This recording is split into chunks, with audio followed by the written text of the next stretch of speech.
త్రిపురా రహస్య జ్ఞానకండ సారము బాలప్రియ వ్యాఖ్యాన సహితము. రచన శ్రీ పోలూరి హనుమజ్జానకీ రామశర్మ. 8వ అధ్యాయము సంసార క్యాయికా వివరణము.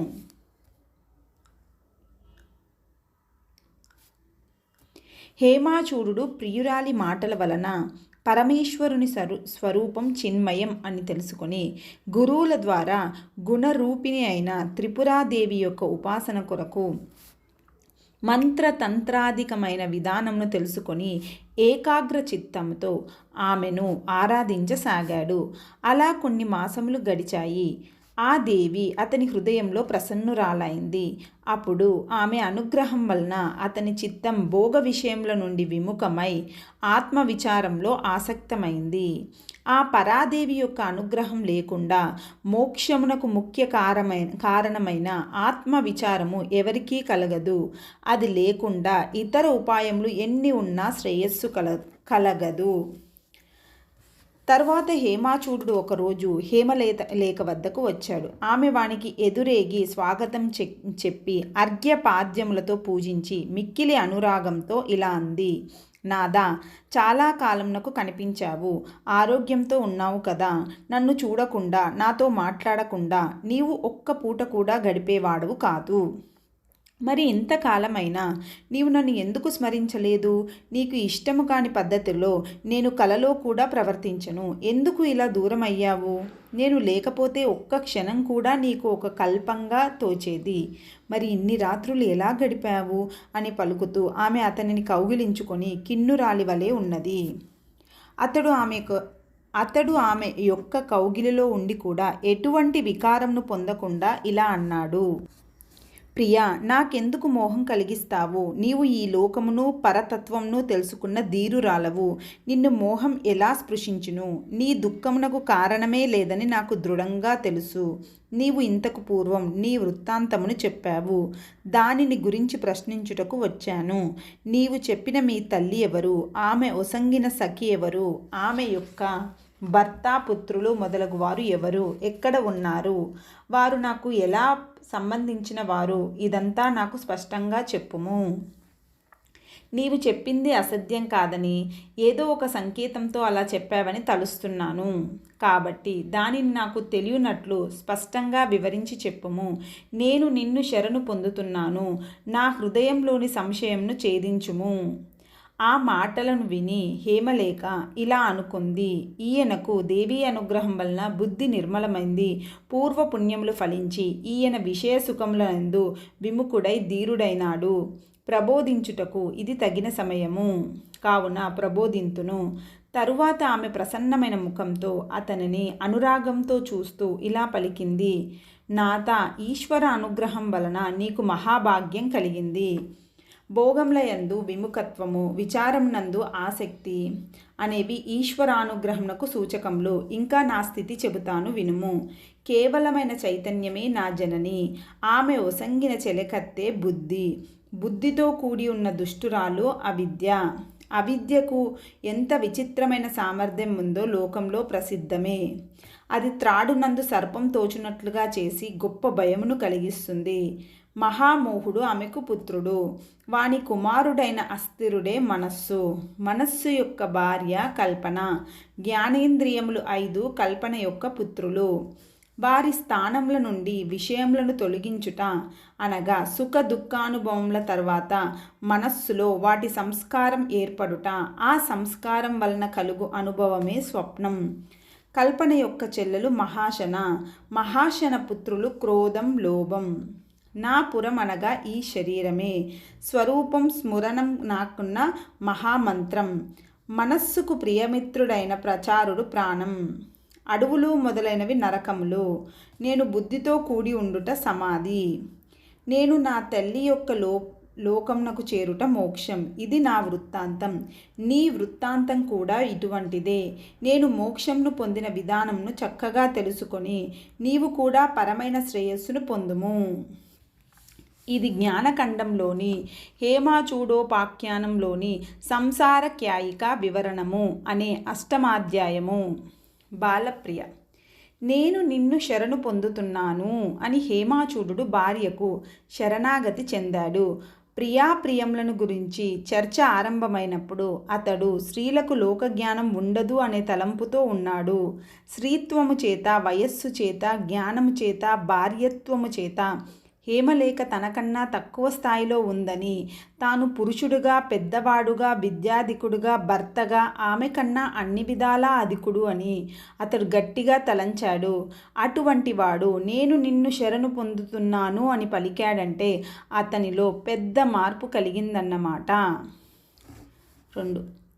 మొదట ఆమె మాటలను అతడు చిన్నపిల్లలు చెప్పే మాటల వలె వినోదంతో విన్నాడు. ఆమె మాటల యందలి నిజంను గ్రహించిన తర్వాత భోగంల యందు విరక్తుడై వాటిని వదలలేక, వాటి వలన సుఖపడలేక క్లేశములను చెందుతున్న ఆమెతో చెప్పుటకు సిగ్గుపడ్డాడు. క్లేశమును చెందుతున్న ఆమెతో చెప్పుటకు సిగ్గుపడ్డాడు. అతని అవస్థను ఆమె గ్రహించి అతనిని బుజ్జగించి త్రిపురాదేవిని ఉపాసిస్తే కానీ భోగముల యందు పూర్ణమైన విరక్తి కలగని సూచించి తాను ముక్తిని పొందిన విధమును సంకేతముతో కథగా చెప్పింది. అప్పటికి అతనికి నేను అధికుడను అనే భావం పోయి ఆమె మాటలను మిత్రుని యొక్క మాటల వలె ఆదరంతో విన్నాడు. అయినా ఆ కథ ఏమీ అర్థం కాకపోవటం వలన ఆమె మాటల యందు అతనికి శ్రద్ధ ఏర్పడలేదు. ఆమె వెంటనే శ్రద్ధ యొక్క ఆవశ్యకతను సహేతుకంగా నిరూపించింది. గురువు చెప్పింది బోధపడకుంటే ఆయననే నమ్మి సందేహాలు తీరే వరకు ప్రశ్నిస్తూ తత్వంను గ్రహించాలి కానీ ఆయన మాటల యందు అనాధారంను చూపరాదని చెప్పింది. ఈశ్వరుని అనుగ్రహం వలన తప్ప మరొక విధంగా తత్వజ్ఞానంను పొందుటకు అర్హత కలుగదని తెలుసుకున్న హేమాచూడు హేమలేఖ యొక్క విజ్ఞానాతిశయమును గుర్తించి ఈశ్వరుడు ఎవరో నిరూపించమని ఆమెను ప్రశంసాపూర్వకంగా కోరాడు. అప్పుడు ఆమె త్రిపురాదేవి యొక్క ఉపాసన ఆవశ్యకం అని చెప్పగా ఆమె మాటలను దృఢంగా విశ్వసించి అతడు గురువు వలన మంత్రతంత్రాధికమైన విధానమును తెలుసుకొని త్రిపురాదేవిని ఉపాసించాడు. మంత్రదీక్షను అతడు ఆమె వలన పొందలేదు. ఆ దీక్షను మంత్రసిద్ధులైన పెద్దల వలనే స్వీకరించమని ఆమె చెప్పింది. ఏమైనా అప్పటికి అతడు ఆమెను గురువుగా భావించుట లేదని గ్రహించవచ్చు. 3. త్రిపురాపోసన గావించిన తర్వాత దేవి అనుగ్రహం వలన అతని దృక్పథంలో పెద్ద మార్పు వచ్చింది. అతని మనస్సు భోగం నుండి విముఖమై ఆత్మవిచారం నందు లగ్నమగుటయే కాక హేమలేఖ తత్వజ్ఞురాలు, సామాన్యురాలు కాదు.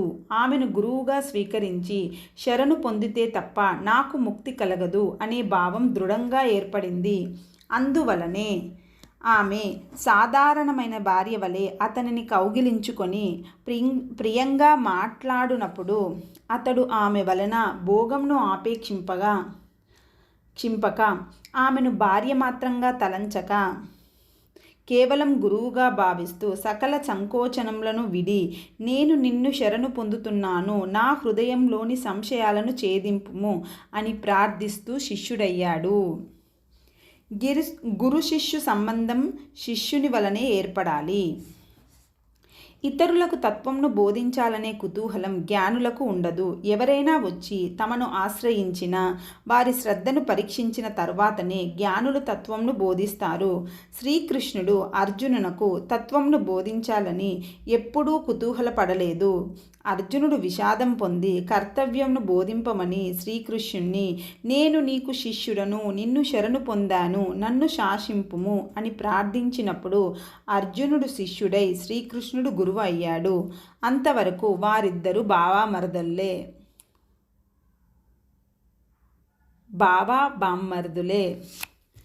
అలాగే హేమాచూడు హేమలేఖను శరణు పొందగానే అతడి శిష్యుడై ఆమె గురువు అయ్యింది. కావున పూర్వ సంబంధం ఎటువంటిదైనా మోక్షంను కోరువాడు సకల సంకోచములను వీడి గురువునకు ప్రత్యక్ష దైవంగా భావిస్తూ శరణు పొందితే తప్ప ఉపదేశం ఫలించదు అనేది స్పష్టం.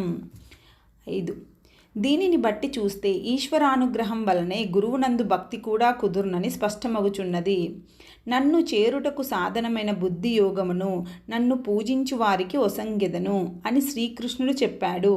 ఎవనికి దేవుని యందు పరమ భక్తి కలదో అలాగే గురువునందు కూడా పరమ భక్తి కలదో అటువంటి మహాత్మునికే ఉపనిషత్తులలో చెప్పబడిన ఈ విషయములు ప్రకాశించును అని శ్వేతాశ్వతరోపనిషత్తుల్లో కూడా చెప్పబడింది. యస్య దేవే పరాభక్తి ర్యతదేవే తథా గురౌ తస్యైతే కథితాహ్యర్థాః ప్రకాశంతే మహాత్మనః. ముందుగా దేవుని యందు పరమ భక్తిని పొంది దేవుని అనుగ్రహం వలన గురువునందు కూడా అటువంటి భక్తినే పొందాలని, అటువంటి గురుభక్తి పొందిన వాడే మహాత్ముడు అని, అటువంటి వానికే ఉపనిషత్తుల్లో ప్రతిపాదించబడిన తత్వం చక్కగా బోధపడునని స్పష్టమగుచున్నది. మరి గురువు వలననే కదా దేవుని మహిమను తెలుసుకొని ఎవడైనా దైవభక్తిని పొందును. అందువలన గురుభక్తి వలననే దైవభక్తి కలుగునని ఎందుకు చెప్పరాదు? పురాణముల వలన కానీ, హరికథల వలన కానీ, పెద్దల ప్రసంగాల వలన కానీ ఏ విధంగా అయినా దైవభక్తిని కలగవచ్చు.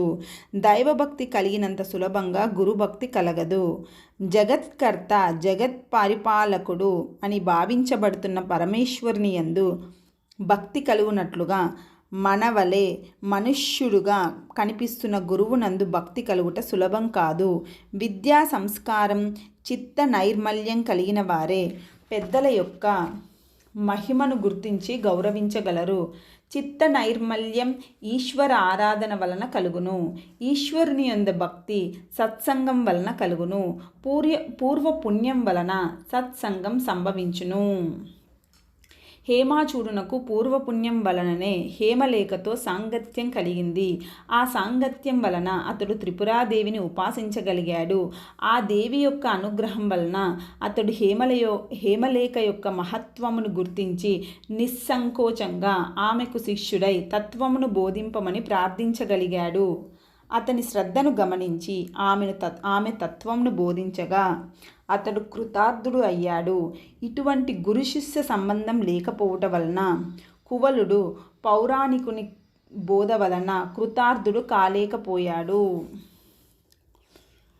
భర్త తన దగ్గరకు వచ్చినప్పుడల్లా హేమలేఖ అతని ఆరోగ్యం గురించి మిక్కిలి ఆదరంతో ప్రశ్నించుట గమనించవలసింది. భర్త యొక్క ఆరోగ్యం నందు భార్యకు శ్రద్ధ ఉండుట సహజం. మరి దత్తాత్రేయుడు కూడా పరశురాముని విషయంలో కూడా ఇలాగే ఆరోగ్యం గురించి ప్రశ్నించాడు. ఇలా ప్రశ్నించుటలో ప్రేమ, వాత్సల్యం అనేవి కారణములు కాదు. మోక్షం కోరువానికి విషయముల యందు విరక్తి ఆవశ్యకమైనట్లే ఆత్మవిచారం చేయుటకు తగిన ఆరోగ్యం కూడా ఆవశ్యకమే. దేహము అనిత్యము, తుష్యము, హేయము అనే తలంపుతో సాధకుడు దేహము యొక్క ఆరోగ్యంను ఉపేక్షించరాదు. శరీరం ఆరోగ్యంతో సామర్థ్యంను కలిగి ఉన్నప్పుడే సాధకుడు చక్కగా గురువుకు శుశ్రూష చేసి ఆత్మవిచారంను కొనసాగించి కృతార్థుడు కాగలడు.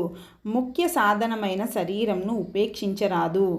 నదిని దాటు వరకు మంచి పడవ ఎలా అవసరమో అలాగే అజ్ఞాన సముద్రమును దాటువారికి, మోక్షమును కోరేవారికి ఆరోగ్యం గల శరీరం ఆవశ్యకము. ఈ విషయంను హెచ్చరించుటకే గురువులు శిష్యుల ఆరోగ్య విషయంలో శ్రద్ధను చూపిస్తారు. ఈ విషయంను హెచ్చరించుటకే గురువులు శిష్యుల ఆరోగ్య విషయంలో శ్రద్ధను చూపిస్తారు. 9వ అధ్యాయం హేమాచూడుని విశ్రాంతి. హేమాచూడు ప్రియురాలి మాటలను విని మిక్కిలి హర్షం చెంది ఇలా అన్నాడు. ఆహా, నీవు ధన్యురాలవు. ఏమి నీ జ్ఞాన వైభవం! కథారూపంలో విషయమంతా చాలా నిపుణంగా చెప్పావు. ఇటువంటి ఒక వృత్తాంతం నాకు కూడా కలదు అని ఇప్పటి వరకు నాకు తెలియదు. ఇప్పుడు నీ మాటల వలన నా వృత్తాంతమును కూడా చేతిలోని ఉసిరి పండు వలె స్పష్టంగా జరిగిన దానిని స్మరిస్తున్నాను, జరుగుతున్న దానిని అనుభవిస్తున్నాను. పరమ చైతన్య రూపిణి అయిన ఆ జనని ఎవరు? ఆమె నుండి మనం ఎలా జన్మించాము? మనం ఎవరు? మన స్వరూపం ఏమిటి? చెప్పుము. అప్పుడు ఆమె ఇలా చెప్పింది, నాదా, ఇది గూఢమైన విషయం. నీ స్వరూపంను నీవే అత్యంత నిర్మలమైన బుద్ధితో విచారించు. ఆత్మస్వరూపం చూపుటకు ఒక దృశ్యం కాదు, చెప్పుటకు మాటలకు అందేది కాదు. కావున ఎలా చెప్పగలను? నీకు నీ స్వరూపం తెలిస్తే ఆ తల్లిని కూడా తెలుసుకోగలవు. తనను తాను తెలుసుకునేటప్పుడు ఏ ఉపదేశం ఉండదు, ఉపదేశించువాడు ఉండడు. శుద్ధమైన బుద్ధితో నీ స్వరూపంను తెలుసుకొనుము. దేవతలు మొదలుకొని పశుపక్షాదుల వరకు సకల ప్రాణులయందు వాటన్నింటికీ స్వరూపంగా అది భాసిస్తూనే ఉంది. లౌకికములైన శాస్త్ర జ్ఞానములకు, అజ్ఞానములకు సాధనములైన ప్రత్యక్షాది ప్రమాణములకు అది గోచరించక అంతటా ఎల్లప్పుడూ భాసిస్తూనే ఉంది. ఎక్కడైనా ఎప్పుడైనా ఎవని చేతనైనా అది లేశమాత్రంగా అయినా ఎలా నిరూపింపబడును? నా స్వరూపమును తెలుపుము అని నీవు అడుగుట, నా కంటికి నాకు చూపుము అని అడుగుట వలె ఉంది. నా కంటిని నాకు చూపుము అని అడుగుట వలె ఉంది. ఎంత నిపుణుడైనా గొప్ప ఆచార్యుడైనా నీ కంటిని తెచ్చి నీకు ఎలా చూపించగలడు? నీ కంటిని నీవు గ్రహించుటకు ఆయన ఉపాయంను మాత్రం చెప్పగలడు. కావున నేను కూడా ఉపాయంను చెబుతాను, శ్రద్ధతో వినుము. ఇది నాది, ఇది నాది అని ఎంతవరకు బుద్ధిలో విషయములు భాషించునో అంతవరకు ఆ విషయములు నీ స్వరూపం కాదు. నాకు ఏది గోచరిస్తున్నదో అది నేను కాదు అని నీవు ఆ విషయములన్నింటినీ త్రోసివేసిన తర్వాత అలా వాటిని త్రోసివేయుచున్నది, త్రోసివేయుటకు వీలు లేనిది అయిన నీ స్వరూపం గోచరించును. కావున ఏకాంతంలో కూర్చుని బుద్ధి యందు నాది అని గోచరించు ప్రతి విషయంను త్రోసివేయము. ఈమె నా భార్య అని నన్ను గురించి తలుస్తున్నావు కదా, భార్య సంబంధం చేత నేను నీకు ఆత్మీయురాలునైనా నీ స్వరూపంలో నేను లేను కదా. అలాగే నాది అని గోచరించు సర్వమును త్యజించి దేనిని త్యజించుటకు శక్యం కాదో అటువంటి నీ స్వరూపమును తెలుసుకొని పరమ శ్రేయస్సును పొందుము. వెంటనే హేమాచూడుడు అక్కడి నుంచి లేచి గుర్రం ఎక్కి నగరం వెలుపల ఉన్న ఉద్యానవనంలో గల సౌధంలోకి ప్రవేశించాడు. అనుచరులందరినీ వెళ్ళిపొమ్మని చెప్పి ద్వారపాలకులను పిలిచి, నేను ఇక్కడ ఏకాంతంగా ఉంటాను. నేను మీకు ఆజ్ఞ ఇచ్చే వరకు మంత్రులు, గురువులు మొదలుకొని ఎవ్వరినీ లోపలికి రానివ్వద్దు అని శాసించాడు. తర్వాత అతడు ఆ సౌధంలోని 9వ అంతస్తులోకి వెళ్ళి మెత్తని తూలికలు గల ఆసనంపై కూర్చొని ఏకాగ్రతతో ఇలా ఆలోచించాడు.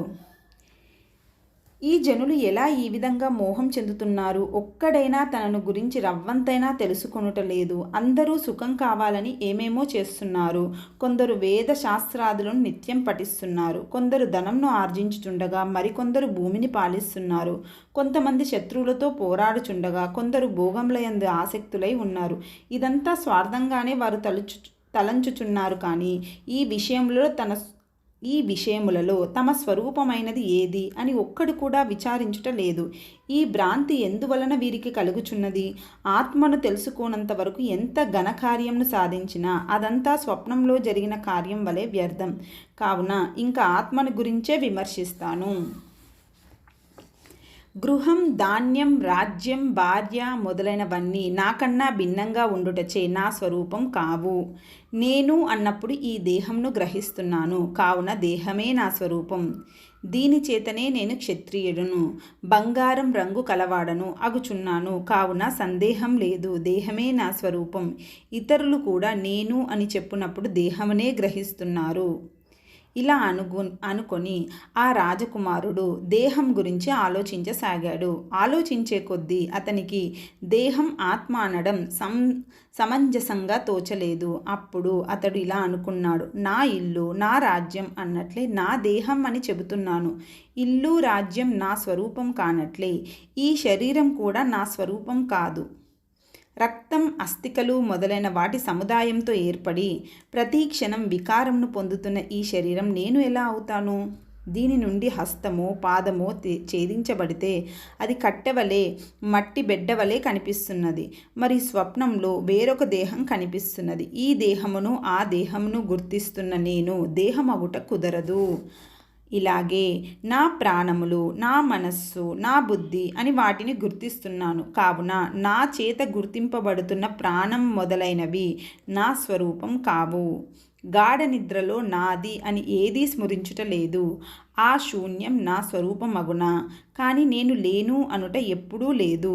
నేను ఎప్పుడూ భాషిస్తూనే ఉన్నాను, సందేహం లేదు.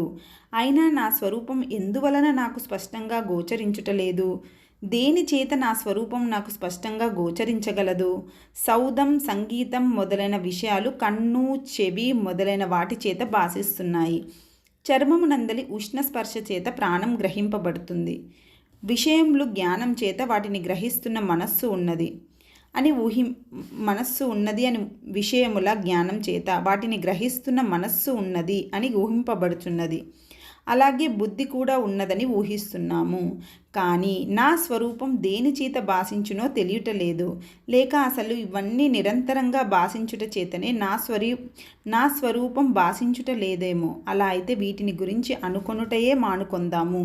అప్పుడు నా స్వరూపం గోచరించును. ఇలా నిశ్చయించుకొని అతడు మనస్సులోకి ఏ విషయం రాకుండునట్లు చేసుకున్నాడు. అతనికి తక్షణమే గాఢమైన అంధకారం కనిపించింది. ఇదే నా స్వరూపం అని తలంచి అతడు సంతోషించాడు. కానీ ఆ సంతోషం నిలవలేదు. ఇది కూడా నా చేత చూడబడుతున్నది కదా, నా స్వరూపం ఎలాగును అని తలంచి అతడు మనస్సులో దేనిని గ్రహించకుందునుగాక అని దృఢమైన సంకల్పంతో మనస్సు యొక్క వృత్తిని నిరోధించాడు. మనస్సు నిరుద్ధమైనంతనే క్షణమాత్రంలో ఆది అంతం లేని తేజస్సు అతనికి గోచరించింది. వెంటనే అతడు మనస్సు యొక్క నిరోధంను వదిలి ఆశ్చర్యంతో, ఇది ఏమిటి? ఇందాక చీకటిగా ఇప్పుడు తేజస్సుగా నా స్వరూపం భిన్నముగా గోచరిస్తున్నదే, మరల చూస్తాను అని తలంచి మరల మనస్సును నిరోధించాడు. అప్పుడు అతని మనస్సు నిద్రయందు చాలాసేపు లీనమైంది. ఆ నిద్రలో అతడు విచిత్రములైన స్వప్నములను చూశాడు. మేల్కొన్న తర్వాత అతనికి పెద్ద చింత కలిగింది. నిద్ర చేత ఆవరింపబడిన స్వప్నములను చూస్తున్నాను ఏమిటి? ఇంతకు పూర్వం తపస్సును, తేజస్సును చూశాను. అవి కూడా స్వప్నములే అగునా ఏమిటి? మరి స్వప్నం కూడా మనస్సు యొక్క వ్యవహారమే కదా. దీనిని తొలగించుట ఎలా? మరల మనస్సును నిగ్రహించి చూస్తాను అని తలంచి అతను దృఢంగా మనస్సును నిరోధించాడు. అది అప్పుడు కొంచెం స్థిరంగా ఉంది. అప్పుడు అతడు ఆనంద సముద్రంలో మునిగిన వాని వలె అయ్యాడు. కానీ మరల మనస్సు చలించగానే ఆ ఆనంద స్థితి తొలగిపోయింది. అప్పుడు అతడు ఇలా తలంచాడు, ఇదేమిటి? స్వప్నమా లేక చిత్త విభ్రమమా లేక సత్యమే అగునా? ఇదేమిటో నా ఆలోచనకు అందుటలేదు. నేనేమీ కాలేదు, అయినా నాకు సుఖం ఎలా కలిగింది? ఈ సుఖంనకు కారణం ఏది కనిపించుటలేదు. కారణం లేకుండా సుఖం ఎలా కలుగును? ఆత్మను తెలుసుకోవాలని పూనుకున్నాను, అది తెలియలేదు. ఏదేదో కనిపిస్తుంది. నా స్వరూపం ప్రకాశమా, అంధకారమా, సుఖమా లేక మరొకట? లేక వీటి యొక్క పరంపరయా? నాకు ఏమీ నిశ్చయం కలుగుటలేదు. హేమలేఖనే మరల అడగాలి. వెంటనే అతడు ద్వారపాలకుని పిలిచి ఆమెను తీసుకురమ్మని ఆజ్ఞాపించాడు. హేమలేఖ అక్కడికి వచ్చి ప్రశాంతంగా, నిశ్చలంగా, నిర్వికారంగా ఉన్న భర్తను చూసి పక్కన కూర్చుంది. అతడు కన్నులు విప్పి తనను చూడగానే ఆమె వానిని ప్రేమతో కౌగిలించుకొని మధురంగా, నాత, నన్ను ఎందుకు పిలిపించావు? శరీరంలో అనారోగ్యం ఏమీ లేదు కదా? నా వలన ఏదైనా పని ఉందా అని అడిగింది. అప్పుడు అతను ఇలా అన్నాడు, ప్రియురాలా, నీవు చెప్పినట్లు నేను ఏకాంతంలో స్వరూపంను తెలుసుకొనుటకై విచారిస్తున్నాను. అది అనేక విధములుగా చిత్రంగా గోచరిస్తుంది. ఆత్మ నా స్వరూపమే కావున అది నాకు సదా ప్రాప్తించినదే అయి సదా భాషించినది కూడా అయి ఉండాలి. కానీ ఇతర పదార్థములు ఏవో ఎప్పుడో భాషించుట వలన ఆత్మ చక్కగా భాషించుట లేదు అని తలంచి మనస్సులో విషయములేవీ భాషించకుండునట్లు నిరోధించాను. అప్పుడు మొదట అంధకారము, తర్వాత ప్రకాశము, తర్వాత మహాసుఖం గోచరించాయి. ఇదేమిటో చెప్పుము. ఆత్మ యొక్క రూపం ఇదేనా? ఇంకేదైనా కలదా? వివరించి చెప్పుము, దానిని తెలుసుకుంటాను. హేమలేఖ ఇలా వివరించింది. బాహ్య విషయములు మనస్సులోకి రాకుండా నీవు కావించిన చిత్త నిరోధం ఆత్మవేత్తలందరికీ సమ్మతం, శుభప్రదమైన ముఖ్య సాధనం. చిత్త నిరోధం లేకుండా ఆత్మను ఎవడూ ఎప్పుడూ ఎక్కడా పొందలేదు. కానీ ఆత్మ మన స్వరూపం అగుటచే మనకు ఎప్పుడూ ప్రాప్తించే ఉంది. కావున దాని పొందుటకు చిత్త నిరోధం కారణం కాదు. ఏది మన చేత వేరొక పదార్థం వలె పొందబడును అది మన స్వరూపం ఎలాగును. కావున ఆత్మ ఎప్పుడూ పొందదగింది కాదు. దానిని పొందుట అనేది లేనే లేదు. ఆత్మ మనకు ఎప్పుడు ప్రాప్తించే ఉన్నా దాని యొక్క జ్ఞానం మాత్రం అందరికీ ఉండుట లేదు. ఇంతకు పూర్వం లేని ఆ జ్ఞానం ఇప్పుడు కలుగుచున్నది. అయినా చిత్త నిరోధం కానీ ఈ ఆత్మజ్ఞానం కానీ ఆత్మను మనకు తెచ్చి ఇచ్చుట లేదు. దీనికి ఒక నిదర్శనం చూడుము. ఒక వస్తువు చీకట్లో కనిపించుట లేదు. దీపమును తెచ్చి చీకటిని నిరోధించినప్పుడు అంతకు పూర్వం అక్కడ ఉన్న వస్తువే మనకు ప్రాప్తిస్తున్నది. దీపకాంతి చీకటిని మాత్రమే తొలగించింది కానీ వస్తువును తీసుకురాలేదు. అలాగే ఒకడు ఏదో విషయం గురించి తీవ్రంగా ఆలోచిస్తూ ఉత్తరీయంలో దాచిన బంగారు నాణెంను మరిచాడు అనుకొనుము. అప్పుడు వాడు దాని కొరకు వెదుకుట ప్రారంభించాడు. కొంతసేపు అయిన తర్వాత వాడు ఇతర ఆలోచనలను నిరోధించి నాణెం తన వద్దనే ఉందని జ్ఞప్తికి తెచ్చుకున్నాడు. అప్పుడు వానికి అది కొత్తగా ప్రాప్తించినట్లే ఉండును. కానీ నిజమునకు అది వానికి ఇదివరకే ప్రాప్తమై ఉంది. కావున ఇతర ఆలోచనలు నిరోధించుట ఆ నాణెం యొక్క ప్రాప్తికి కారణం కాదు. ఆ నాణెం ఇదివరకే వానికి ప్రాప్తమై ఉంది కదా. అలాగే ఆత్మ కూడా మనకు స్వరూపంగా ఎల్లప్పుడూ ప్రాప్తించే ఉండుట వలన చిత్త నిరోధం దాని యొక్క ప్రాప్తికి కారణం కాదు. అలా అయితే మనకు ప్రాప్తించి ఉన్న ఆత్మ ఎందుకు గోచరించుటలేదు అంటే వినుము. దాని యొక్క పరిజ్ఞానం మనకు లేకుండుటచే దానిని మనం గుర్తించలేకున్నాము. దీపకాంతి వలన వస్తువులు ప్రకాశించును అనే కాంతి యొక్క జ్ఞానం లేనివాడు రాత్రిపూట రాజసభకు వెళ్ళినప్పుడు అక్కడ సభ్యులను దీపములను కూడా చూస్తూ ఆశ్చర్యం చెందును. దీపముల కాంతియే సభ్యులను దీపములను కూడా ప్రకాశింపచేస్తుందని వానికి తెలియదు. నీవు చిత్తంను నిరోధించావు. ఆ నిరోధం యొక్క అంతంలో నీకు అంధకారం కనిపించింది. ఆ అంధకారంనకు పూర్వం ఏదీ గోచరించలేదు. అప్పుడు దృశ్యమేదీ లేకుండా జ్ఞానం మాత్రమే ఉంది. అదే పరమ ఆనందకాయమైన మన స్వరూపం.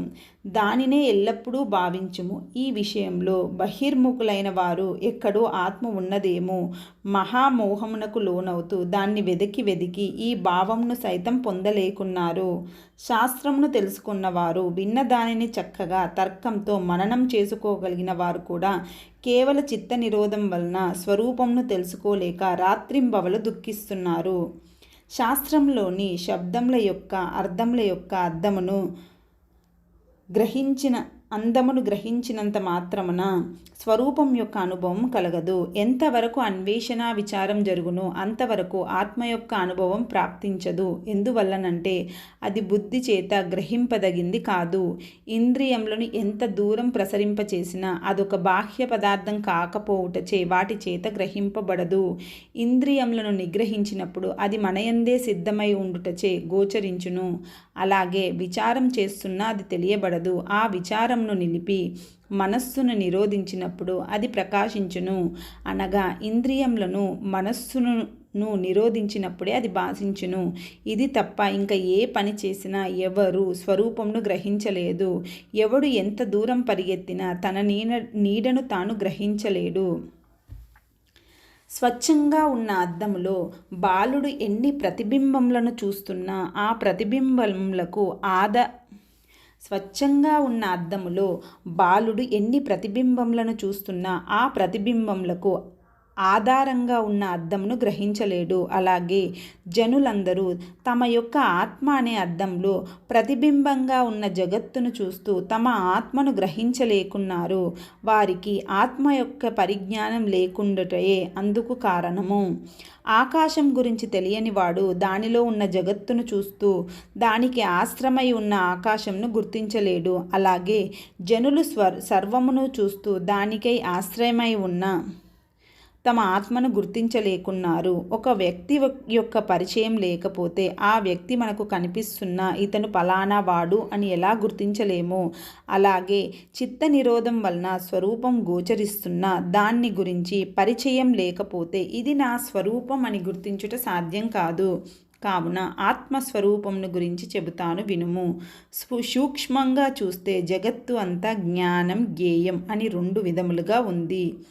ఆత్మ విషయంలో జ్ఞానం స్వతసిద్ధం అనగా నేను ఉన్నాను అని గ్రహించుటకు ప్రత్యక్షం. అనుమానం మొదలైన ప్రమాణంలేవీ అక్కర్లేదు. మరియు అద్దం లేకపోతే ప్రతిబింబం లేనట్లే ఆత్మ లేకపోతే ఏదీ లేదు. ప్రమాణములు లోకంలో జ్ఞానంను కలిగించుటకు సాధనములు. జ్ఞానం కావలసిన వారికి అవి ఆవశ్యకములు అగును. కానీ వాడు తనను గురించి తాను తెలుసుకుంటున్నప్పుడు ఆ ప్రమాణములు ఉపయోగించవు. స్వరూపం స్వతసిద్ధం అగుటచే దానిని గ్రహించుటకు ప్రమాణములతో పని లేదు. సూర్యుని చూపుటకు దీపములతో ఎలా పని లేదో అలాగే ఆత్మను గ్రహించుటకు ప్రమాణములతో పని లేదు. కావున ఆత్మ ఏ సాధనం చేత కూడా సిద్ధించినది కాదు. అటువంటి జ్ఞానరూపమైన ఆత్మ ఎక్కడ ఉంది అని ఆక్షేపించువానికి ప్రశ్న సమాధానం రెండూ కుదరవు. ఎవడైనా ఆత్మ లేదు అంటే వాడు కూడా లేనివాడే అగును. ఉన్నవాడు ప్రశ్నించగలడు కానీ లేనివాడు ఎలా ప్రశ్నించును?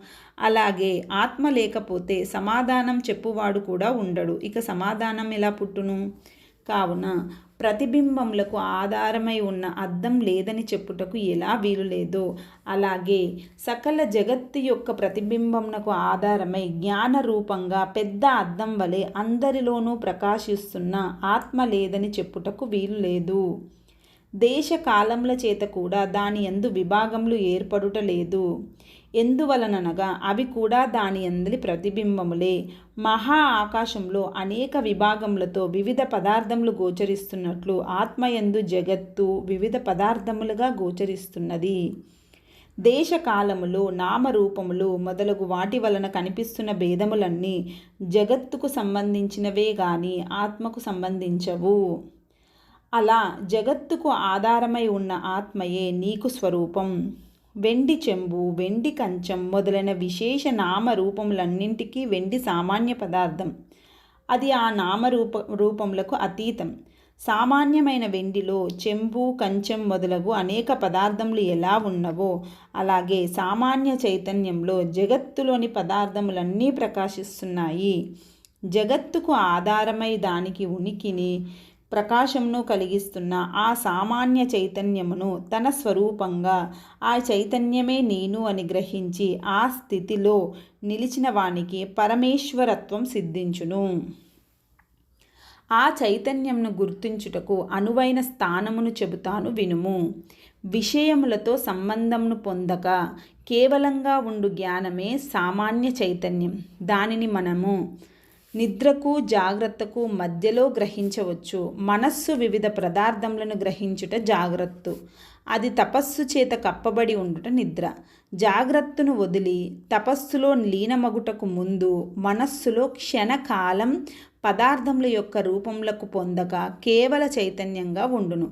అలాగే జాగ్రత్తలో కూడా మనస్సు ఒక పదార్థం యొక్క జ్ఞానమును వదిలి మరొక పదార్థం యొక్క జ్ఞానమును పొందుటకు ముందు క్షణకాలం విషయరహితంగా కేవల చైతన్యం ఉండును. చెట్టును దానిపై ఉన్న పక్షిని చూసినప్పుడు చెట్టు యొక్క జ్ఞానమునకు పక్షి యొక్క జ్ఞానమునకు మధ్య కొంచెం అంతరం ఉండును. వెండిలో చెంబు యొక్క ఆకారం ఉండక కంచం యొక్క ఆకారం ఉండదు.